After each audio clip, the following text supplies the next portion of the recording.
So yesterday was my first half marathon in 4 months or about 125 days.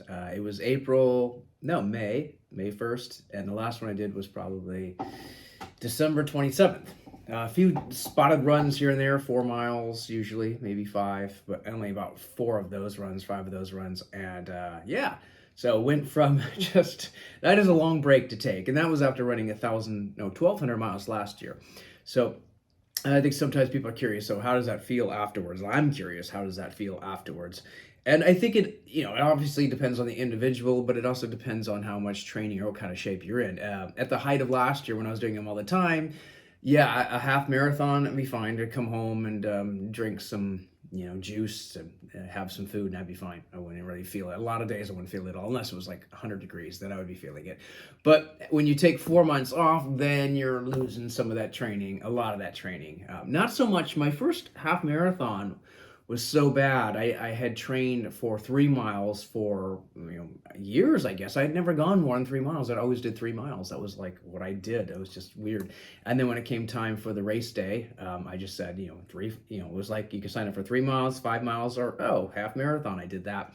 I did so much damage to my body. I couldn't run again for 3 months. Could not run again for 3 months. I would my feet couldn't do it. I did just that much damage to my body. No kidding. I didn't do another half marathon for 10 years. I mean, again, it was just so bad of trying to do a half marathon without training. I just pushed myself to the point where I was like hobbling. Everything was breaking down. I almost crawled across the finish line 4 hours later. Although sometimes I still do 3 hours, so I guess it's not that slow. But yeah, I was doing a lot of walking and hobbling towards the end. But anyway, I'm going to talk about, and I've already wasted 2 minutes. I'm going to talk about just what happened after yesterday, which is kind of common if you're not doing it too often. The first thing when I get back is, of course, fatigue. Definitely very tired. I'm just like exhausted. And that happens like the last 2 miles of the run. I could feel myself wearing out and wearing down, and it starts to hurt. And just every step is like, pain. So yeah, if that's how you're feeling towards the end of the half marathon, you're definitely going to be feeling it once you even stop running. Back to the house, the first thing I'm probably going to do, I'll shower. I'll get all that sweat off, especially if it's a warm day. Well, no matter what, but yeah, if it's a warm day, I'm just like covered with sweat and salt. You can sometimes see like white, that kind of crusty white salt from all of the sweat evaporating. So I will definitely be showering first. Then I actually weigh. Weigh is number two before I do anything else. I'm just curious how much. I mean, you can look at it, how much I need to be hydrating. Yeah, I mean, I guess. But I'm just curious how much weight I lost, even though it's a water weight, and it's going to come right back. But I am curious about it. So I do weigh right afterwards. And often it's like yesterday, it was like 3 pounds at least of water, but I've seen it being up to like 8 pounds of water. So it can be just extreme on really hot days at a long enough run. And if I don't hydrate enough, even if you try along the run, you're probably still going to lose. You're not going to be able to keep up with the water loss. So then I will definitely hydrate. And it could be water, it could just be like, juice, flavored juice, which is pretty much just water with a little bit of flavoring in there, but whatever it takes. And often it could be two of these things, sometimes three, just depends on how much I think I need. But I have no problem. It's so easy to drink, fast when you're dehydrated. And then after that, eating, and it's almost always hopefully going to be, it didn't used to be this way, but hopefully going to be a salad or something just really healthy. I don't like just putting junk back in my body right after I work so hard to get it, yeah, And as far as what I'm feeling, it's going to be usually, I'll just talk about yesterday, because I guess I was saying sore muscles. The quads are definitely sore, still sore today. That is probably the one you feel the most. Calves, a little bit in the calves, not too bad. Arms and back and things, you still will feel that. I'll still feel it. Lower back, very sore. Just not used to it. If this had been like fourth or fifth half marathon in a month, I would have been fine, but not used to it. So those things are acting up. Oh, I left one of my beepers on. Okay, got to turn that off. And I would say that's probably it for soreness. The soreness isn't all that bad. I mean, it's definitely there, but it's not that bad. But at that point, all energy is gone. I mentioned fatigue, and I slept and take a nap, and usually that's what I have to do, especially if it's a really arduous run and I'm just kind of worn out. I gotta sleep at that point. It's like it's like if I tried to stay awake or do stuff, I just couldn't get anything done. My mind is gone, my body is gone, so it just doesn't make any sense not to try a nap, and almost like I'm killing time. Oh no, I didn't get a commercial? Ah, I didn't realize that. I try to play those videos. I could have just done a screen, a picture, but I picked a YouTube video, which I kind of represents the running road. Anyway, getting off topic here. Yeah, so sleep, and that's usually like an hour or so, maybe 2 hours, and it's gonna, of course, mess up my schedule, but it's just got to be done. There's just nothing I can do. I mean, veg out watching something, but even watching, Netflix or something can be taxing in that condition. So I usually will sleep. Oh, and I should mention before I did all that, yeah, Tylenol. So yeah, hydrate and then have some food, and then if I'm gonna be that sore, it's only if I'm that sore. So yesterday was the case where I'm that sore. So then yeah, 4 Tylenol just to cut down the pain, and it helps. It definitely helps. That and the sleep, and usually after a few hours, I'm in a much better state. I do notice that.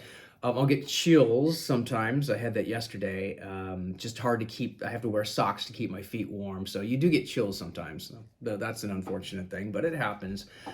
Not always. And if it's like a really hot day, then that could be even more severe. It's funny because you go to the shower, you're like going cold shower at first, but then you actually kind of have to take a hot shower and heat things back up. It's just your body doesn't know what to think after all that craziness. And that ends day one. I think day two, which is today for me, I feel a lot better. A lot better than yesterday. There's still some things that are still affecting me. I got like eye fatigue. It's just hard to kind of focus on things too long. I just feel like my eyes are tired, and that usually doesn't happen. But I think the sun I'm not exposed to the sun a lot this this year because it's been kind of winter. I haven't been running, like I said, at all. A few runs. And the funny thing is I wore sunglasses. I wear sunglasses anytime I'm in the sun like that, extended periods in the sun. They are on the whole time. But I think it's just, it might just be, these are cheap pairs, like $20 sunglasses. So maybe they don't filter out all the rays they should. And that's 3 hours in sunlight. So I think I might have to look for some better sunglasses if I want to keep doing this, because I am, and I don't want to hurt my eyes. So that's one thing I definitely noticed today is just eye fatigue is a lot more than it should be. Muscles, back, yeah, back's doing better. Still sore, no worse. It's not like one of those things where it's just going to get really bad on the second day or whatever. This is something I'm still kind of used to because, again, it wasn't my first run of the year. I had a few. And along with that, I guess, just low energy, like a lot lower energy. I just didn't have a lot of strength to do almost anything. Like no spring in my step at all. And I mean, to be honest, I didn't really get all the calories back that I burned. I didn't want to. I wanted to lose a little weight from this. So I think I burned 2,000 calories for the run, and I only consumed like 1,200 for the day, which is a low day. And most days aren't like that, but that was a low day. I mean, because one thing is you're spending so much time running, you're not eating. I had a snack during the run, but a little bit of candy. But yeah, so that was probably a huge reason too. It's just I didn't really eat a lot of food afterwards, and part of the goal was to burn some fat. So I can't eat it all back, and I don't want to eat it all back, but I probably should have had a little more than I had. And the only thing to worry about, I think, at this point is, I got to get my energy back, but the risk, I guess, and it didn't happen last night, but calf cramps are probably one of the biggest risks. And it's not like it kills me, but those cramps can be so severe that my calf will be sore for days. If it happens, wake up at usually 4 a.m. and it's just severe pain, and just so bad that I kind of have to hold my foot from cramping. That pain will last for days. It feels like it did damage something, or does damage. It didn't happen last night, but it feels like it damages something. So I try not to let that happen if I can. But there's nothing I can really do. Yeah, I eat bananas, potassium, whatever. But I've tried that and it still happens. So that's almost luck at that point. And again, it's affected by heat and how conditioned the muscles are, and maybe luck too. And the other thing you can get is actually not calf cramps, but foot cramps, those little muscles in the foot, the bottom. And if you just kind of like point them too much, I don't really have a need to point my toes that much, but if it does, then sometimes that'll cramp up too. But if I wake up in the middle of the night, it's going to be a calf cramp, which is like, that sucks. But at least there's no other cramps, so I guess I got lucky there.